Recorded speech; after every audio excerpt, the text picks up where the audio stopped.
Barusan nggak sih hari ini? Ini bener tahu, punya tadi kipas. Oh iya kan, kata saya kipas saya cuma mati ya. Oh lagi. Itu Rafa nggak sih? Rafa, tolong hidupin kipas dong. Oke.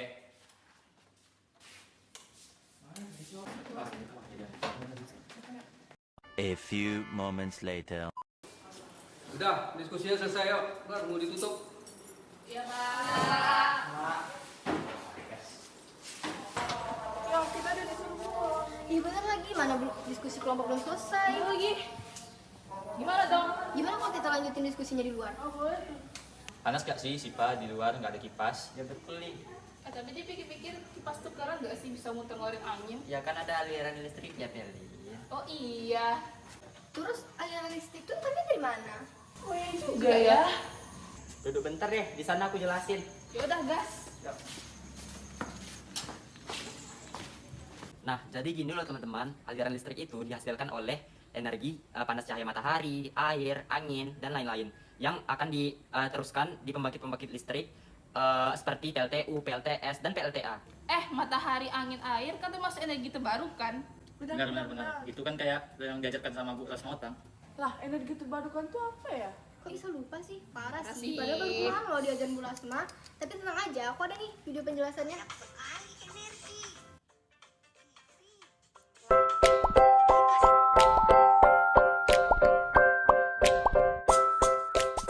Hai teman-teman, yuk coba lihat. Di sekeliling kita banyak sekali energi. TV, lampu, kipas angin membutuhkan listrik untuk menyala. Ibu juga membutuhkan gas untuk memasak. Mobil dan motor juga membutuhkan bensin untuk dapat bergerak. Sepeda juga membutuhkan energi untuk bisa bergerak. Dari mana? Ya dari tenaga kayuhan kamu. Ketika kamu makan, kamu juga mendapatkan energi yang bisa kamu gunakan untuk bermain maupun belajar.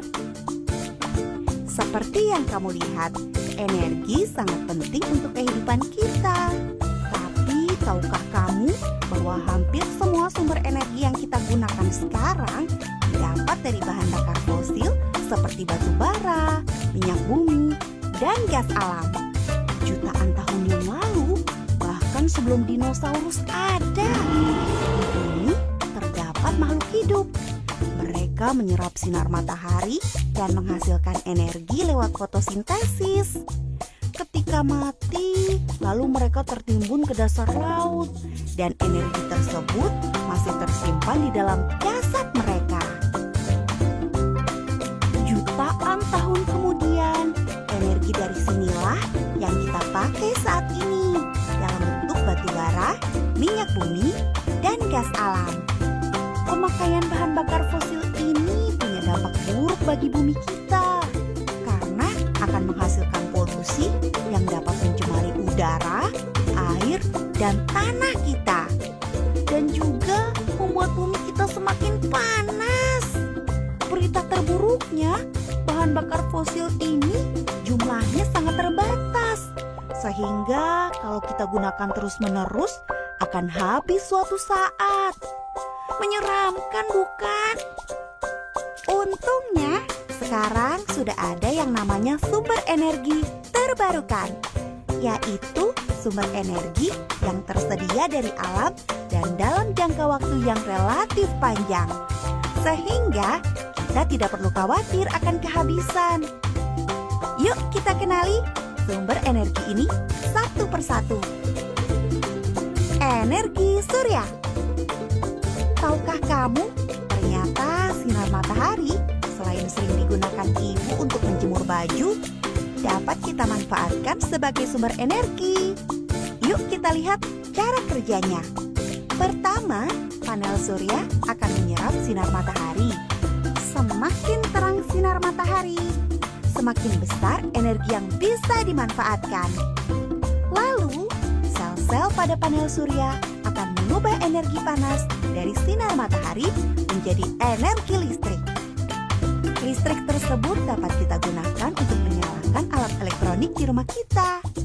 Dengan teknologi yang ada sekarang, dua panel surya dengan ukuran masing-masing sebesar papan tulis kita di kelas dapat menghasilkan energi yang dapat memenuhi kebutuhan listrik lebih dari satu rumah. Energi angin. Angin selain bisa kita gunakan untuk bermain layangan, juga bisa kita manfaatkan menjadi sumber energi. Yuk kita lihat caranya. Pertama, angin yang tertiup kencang akan memutar baling-baling pada kincir angin. Sama seperti kita meniup baling-baling kertas. Baling-baling ini akan terhubung dengan roda gigi yang fungsinya akan mempercepat putaran dari baling-baling. Dari roda gigi itu akan terhubung ke generator yang fungsinya mengubah energi gerak itu menjadi energi listrik. Energi listrik dari tenaga angin ini dapat memenuhi kebutuhan listrik di rumah kita sehari-hari. Energi arus air. Di sungai, selain kita bisa bermain air dan berenang, ternyata juga bisa dimanfaatkan menjadi energi listrik. Gimana sih caranya?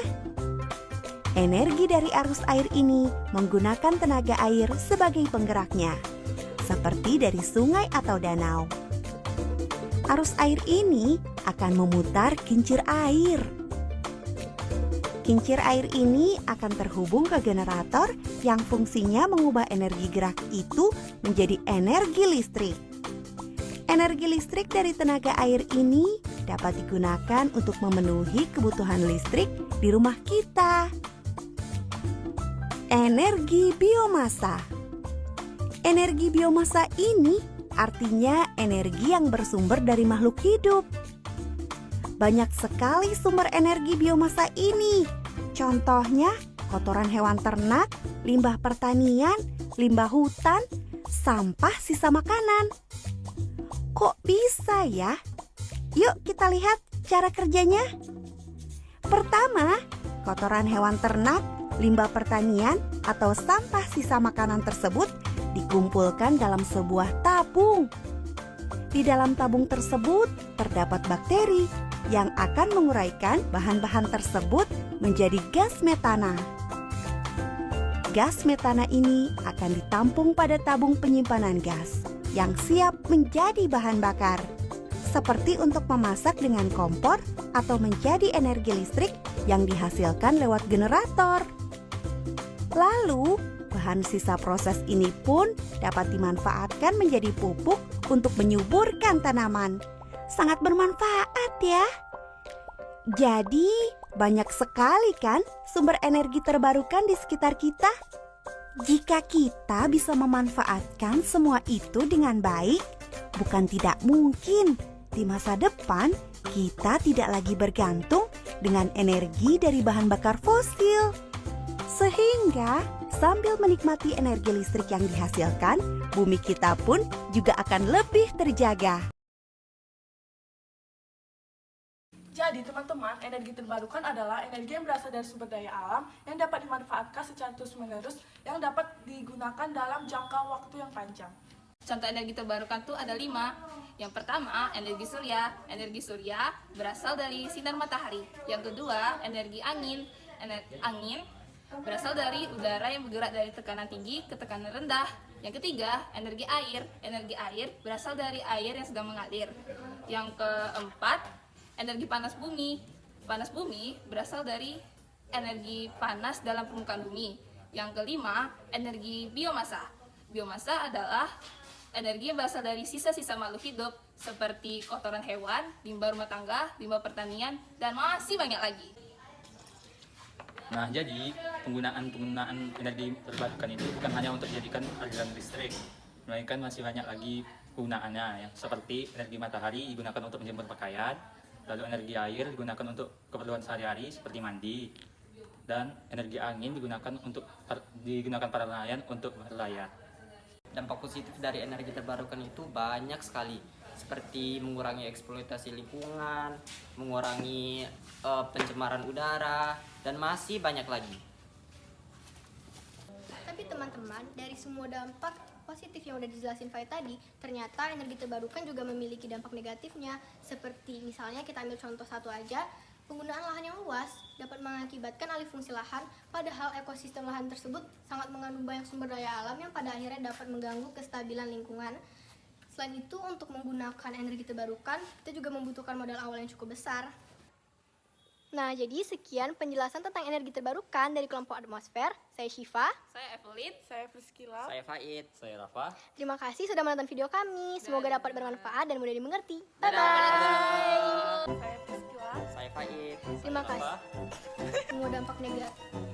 Dampak apa sih? Jadi teman-teman, energi terbarukan Udara. Kan? Panas gak sih Sipa di luar nggak kipas?